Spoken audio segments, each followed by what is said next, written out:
안녕하세요. 저는 70살이 넘게 살아오며 느낀 바가 있습니다. 제 생각이 모두 맞진 않겠지만 지금까지 느낀 것들을 정리해서 자식들과 아이들에게 들려주고 싶네요. 이 이야기 시작 전에 구독과 좋아요 잊지 않으셨죠? 여러분의 무료 구독은 채널 유지에 큰 도움이 됩니다. 오늘은 정말 중요한 주제를 이야기하고자 합니다. 바로 친구인데요. 아마도 많은 분들이 우리 배우자, 그리고 자식들을 위해 오랜 기간 헌신하느라 친구 관계를 돌보지 못하였을 거라고 생각해요. 그렇지만 나이가 들어갈수록 친구의 소중함을 느끼게 된답니다. 친구 관계에 대해 이야기해 보겠습니다. 첫 번째는 친구는 찾아가는 사람의 것이다입니다. 친구 관계는 기다리는 것이 아니라 다가가는 것으로 유지됩니다. 나이가 들수록 자존심 때문에 먼저 연락하지 않겠다는 생각을 하게 되지만 이런 태도는 오히려 관계를 멀어지게 만듭니다. 나이가 들어서도 먼저 연락하는 사람은 오래도록 친구를 곁에 둘 수 있습니다. 사례를 들어보면 한 친구는 매일 아침 커피를 마시며 단짝 친구에게 전화를 걸어 짧게라도 인사를 나눴습니다. 오늘도 잘 지내? 라는 한마디에 두 사람의 관계는 더욱 깊어졌고 만남도 더 자주 이어졌죠. 반면 또 다른 친구는 왜 내가 먼저 연락해야 해? 라는 생각에 연락을 미루다 결국 관계가 소원해졌습니다. 친구는 시간이 지나면서 점점 멀어졌고 그 공백은 외로움으로 남았습니다. 좋은 친구 관계는 기다리지 않고 스스로 다가가는 태도에서 시작됩니다. 먼저 손을 내밀고 안부를 묻는 작은 노력만으로도 관계가 깊어질 수 있습니다. 연락을 주고받는 습관이 쌓일수록 서로의 존재가 더 소중해집니다. 나이가 들수록 나중에라는 생각을 버리고 지금 바로 전화를 걸어보는 것이 중요합니다.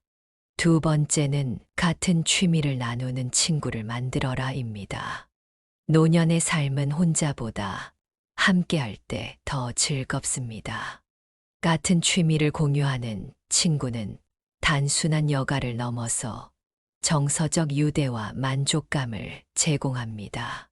새로운 취미는 친구를 사귀는 좋은 기회가 되며 이를 통해 일상에 활력을 불어넣을 수 있습니다. 사례를 들어보면 한 친구는 수채화 강좌에 다니면서 취미를 공유하는 사람들과 친해졌습니다. 수업이 끝난 후에도 함께 전시회를 가거나 소소한 모임을 이어가며 행복한 시간을 보냈습니다. 반면 또 다른 친구는 자식이 떠난 후 집에서 텔레비전만 보며 지내다 고립감에 빠졌죠. 자식에게 의존하던 삶은 외로움으로 이어졌고 삶의 만족도도 크게 떨어졌습니다. 같은 취미를 나누는 친구는 삶을 더 풍성하게 만들어주는 힘이 있습니다. 취미는 작은 일부터 시작해도 좋습니다. 독서 모임, 요가 클래스, 걷기 모임 등 작은 활동에서부터 인연은 시작될 수 있습니다. 같은 취미를 가진 친구와 나누는 대화는 외로움을 줄여줄 뿐만 아니라 함께 성장하는 즐거움을 선사합니다.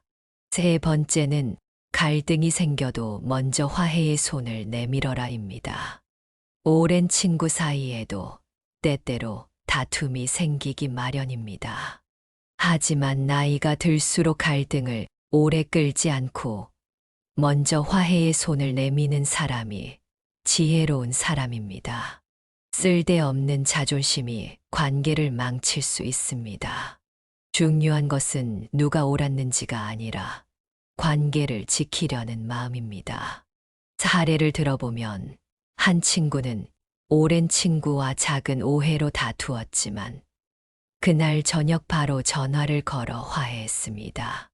괜히 그랬다. 미안해라는 말에 친구는 웃으며 나도 미안해라며 오해를 풀었습니다. 반면 또 다른 친구는 다툼 후 자존심 때문에 연락을 미루다 결국 몇 년 동안 소원해지고 말았습니다. 나중에 화해하려 했지만 이미 관계는 회복하기 어려운 상태가 되어버렸죠. 먼저 손을 내미는 것이 관계를 지키는 첫걸음입니다. 작은 다툼을 오래 끌지 말고 서운한 마음은 그날로 풀어내는 것이 중요합니다. 나이가 들수록 갈등보다 함께한 시간의 소중함을 먼저 떠올리는 지혜가 필요합니다. 네 번째는 즐거운 만남이 오래 간다. 의무감을 버려라입니다. 친구와의 만남은 의무가 아니라 즐거움이 되어야 관계가 오래 갑니다. 만나야 한다는 부담감이 생기면 관계는 지치기 쉽고 결국 멀어질 수밖에 없습니다. 서로의 시간을 존중하며 편안하게 만나는 것이 가장 좋습니다. 사례를 들어보면 한 친구는 친구들과 만남을 부담 없이 시간 나면 보자는 태도로 유지했습니다. 강요하지 않는 자유로운 만남 덕분에 두 사람은 편하게 연락하며 자주 만날 수 있었죠. 반면 다른 친구는 내가 이렇게 챙기는데 왜 넌 안 만나? 라는 생각으로 친구에게 집착하다 관계가 틀어졌습니다. 결국 친구는 부담을 느끼고 연락을 끊어버렸죠. 만남이 부담이 아닌 즐거움으로 이어질 때 관계는 더 오래 지속됩니다. 자연스러운 만남이 좋은 관계를 만듭니다. 친구를 만나는 일이 즐거운 휴식이 되도록 여유로운 태도를 가지는 것이 중요합니다. 다섯 번째는 자식에게 기대지 말고 친구에게 감정을 나누어라입니다. 자식이 결혼한 후에도 부모가 자식에게 지나치게 감정적 의존을 하게 되면 갈등이 생기기 쉽습니다. 자식은 자신의 가정을 꾸려야 하기에 부모의 기대를 모두 충족시킬 수 없습니다. 이때 부족한 감정적 소통은 친구 관계를 통해 채워야 합니다. 사례를 들어보면 한 친구는 자식과의 관계에 집착하며 매일 연락을 요구했습니다. 자식은 부모의 지나친 요구에 부담을 느껴 점점 거리를 두기 시작했습니다. 반면 또 다른 친구는 자식과의 거리를 존중하며 친구와의 만남에서 감정적 위안을 찾았습니다. 덕분에 자식과의 관계도 부담 없이 유지할 수 있었죠. 친구와의 감정 나눔은 자식과의 관계를 건강하게 유지하는데 큰 도움이 됩니다. 부모와 자식은 서로의 역할이 다르다는 점을 이해해야 합니다. 자식에게 친구 역할을 기대하기보다는 친구와의 관계에서 위안을 찾는 것이 더 지혜로운 선택입니다. 여섯 번째는 좋은 친구는 건강의 버팀목이 된다입니다. 친구와의 만남은 신체적, 정신적 건강 모두에 긍정적인 영향을 줍니다. 정기적으로 만나는 친구와 함께 운동하거나 산책을 하면서 생활 리듬을 유지할 수 있습니다. 사람과의 만남은 스트레스를 해소하고 노년의 삶에 활력을 불어넣어 줍니다. 사례를 들어보면 한 친구는 매일 아침 산책 모임에 참여하며 규칙적인 생활을 유지했습니다. 친구들과 함께 운동하며 건강도 챙기고 정서적으로도 안정감을 느꼈죠. 반면 또 다른 친구는 집에만 머물며 고립된 생활을 하다가 건강이 악화되었습니다. 사람과의 교류는 노후의 건강에 필수적입니다. 친구와의 만남은 단순한 여가가 아니라 삶을 지탱해주는 중요한 요소입니다. 함께 나이 들어가는 친구가 있다는 것만으로도 삶은 한층 더 풍요로워집니다. 7번째는 친구 관계도 노력해야 유지된다입니다. 친구 관계는 저절로 유지되지 않습니다. 꾸준한 관심과 노력이 필요합니다. 생일을 챙기고 작은 일에도 관심을 보이는 태도는 관계를 더 깊게 만들어 줍니다.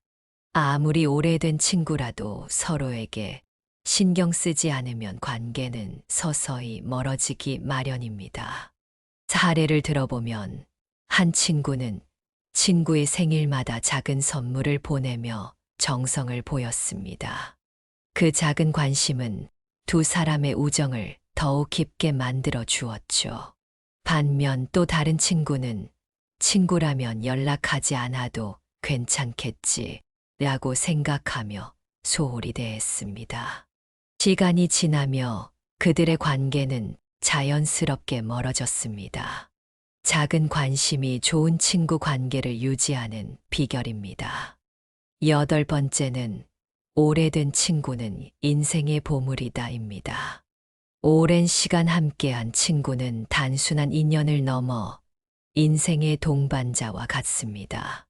젊을 때부터 함께해 온 친구는 서로의 인생을 가장 잘 이해하는 존재로 노년에는 더욱 소중한 자산이 됩니다. 이들에게는 이미 말하지 않아도 이해되는 감정과 추억이 있으며 그 시간의 깊이는 다른 누구와도 쉽게 나눌 수 없는 특별함을 만들어 줍니다. 사례를 들어보면 한 친구는 30년 지기 친구와 매년 여행을 다니며 소중한 추억을 쌓았습니다. 그들은 서로의 아픔과 기쁨을 함께 나누며 나이가 들어도 끊이지 않는 우정을 이어갔죠. 반면 또 다른 친구는 옛 친구들과의 관계를 소홀히 하며 새로운 인연을 찾으려 했지만 깊이 있는 관계를 형성하기 어려워 외로움을 느꼈습니다. 오래된 친구와의 관계는 인생의 큰 위로와 힘이 됩니다. 9번째는 새로운 인연을 만드는 것을 두려워하지 마라입니다. 나이가 들수록 새로운 친구를 만드는 일이 어렵게 느껴질 수 있지만 열린 마음으로 사람들을 대하는 태도가 중요합니다. 새로운 인연은 언제든 찾아올 수 있으며 작은 관심과 배려로도 시작될 수 있습니다.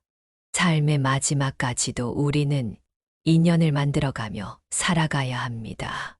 사례를 들어보면 한 친구는 이 나이에 무슨 새 친구를 사귀겠어 라는 생각으로 사람들과의 만남을 피했고 그 결과 외로움에 시달렸습니다. 반면 또 다른 친구는 용기를 내어 지역 커뮤니티에 참여하며 새로운 친구들을 만났습니다. 그들은 서로의 일상을 나누며 새로운 행복을 만들어 갔죠. 새로운 인연을 만드는 것은 나이와 상관없이 삶을 풍요롭게 합니다. 10번째는 가족 외의 공동체에 소속되어라입니다. 노후에는 가족 외에도 나를 받아들여 줄 공동체를 찾는 것이 중요합니다. 자식에게만 의존하는 삶은 자식과의 갈등을 유발할 수 있지만 가족 외의 공동체에 소속될 때 정신적으로 안정된 생활을 유지할 수 있습니다. 종교 모임, 자원봉사 활동, 동호회 등 나와 뜻을 같이 할 수 있는 모임에 참여하는 것이 좋습니다. 사례를 들어보면 한 친구는 자식이 결혼한 후 홀로 남아 자식의 연락만 기다리며 지냈지만 결국 외로움과 우울감에 빠졌습니다. 반면 또 다른 친구는 자원봉사 단체에 가입해 정기적으로 봉사 활동을 하며 다른 사람들과 소통했습니다. 덕분에 그는 자식이 없는 날에도 삶의 만족감을 느꼈고 자식과의 관계도 건강하게 유지할 수 있었습니다. 가족 외의 공동체는 노후를 지탱하는 중요한 버팀목이 됩니다. 이처럼 노년에는 친구와의 관계를 소중히 하고 새로운 인연과 공동체를 찾아가는 태도가 필요합니다. 외로움을 이겨내고 삶을 더 풍요롭게 만들기 위해서는 노력과 열린 마음이 중요합니다. 좋은 친구와 함께라면 노후의 삶도 충분히 빛날 수 있습니다.